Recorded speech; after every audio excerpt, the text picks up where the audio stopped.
আবু সাইদ মুক্ত, শেষ হয়নি যুদ্ধ, শেষ হয়নি যুদ্ধ, আবু সাইদ মুক্ত, স্বৈরাচারের রাস্তা না, ভেঙে দাও ঘুরিয়ে দাও, ভেঙে দাও ঘুরিয়ে দাও, স্বৈরাচারের রাস্তা না।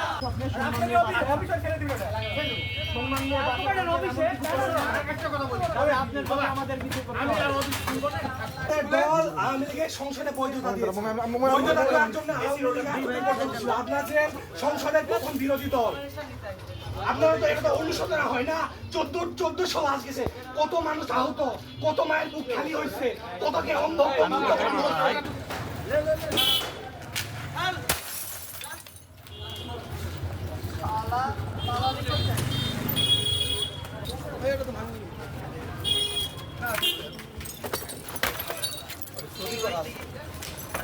পুরো দাও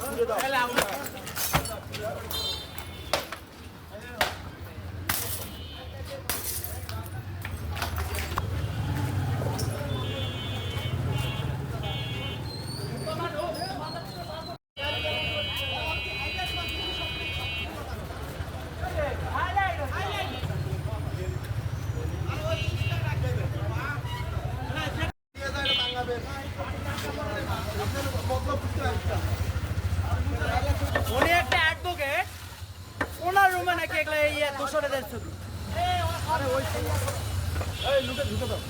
খবর পেয়েছি যে আমরা যখন বিজয় দিবসের প্রোগ্রামে ছিলাম স্টেডিয়ামে, আপনারা আমাদের সঙ্গে ছিলেন। আমরা ওখান থেকে খবর পেয়েছি যে ফ্যাসিবাদের দোসর জাতীয় পার্টি যে বারবার আওয়ামী লীগকে ক্ষমতায় বসিয়েছে এবং আওয়ামী লীগকে ক্ষমতায় যাওয়ার জন্য বৈধতা দিয়েছে।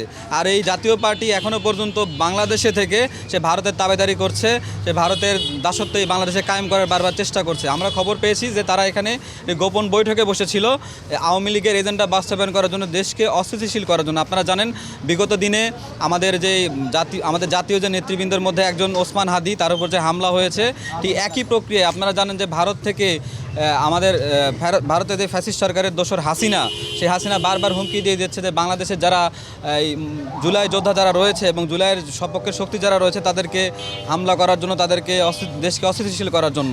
তারই ধারাবাহিকতায় জাতীয় পার্টি আজকে এখানে গোল মিটিংয়ে বসেছে, তারা গোপন মিটিংয়ে তারা দেশকে অস্থিতিশীল করতে চায়।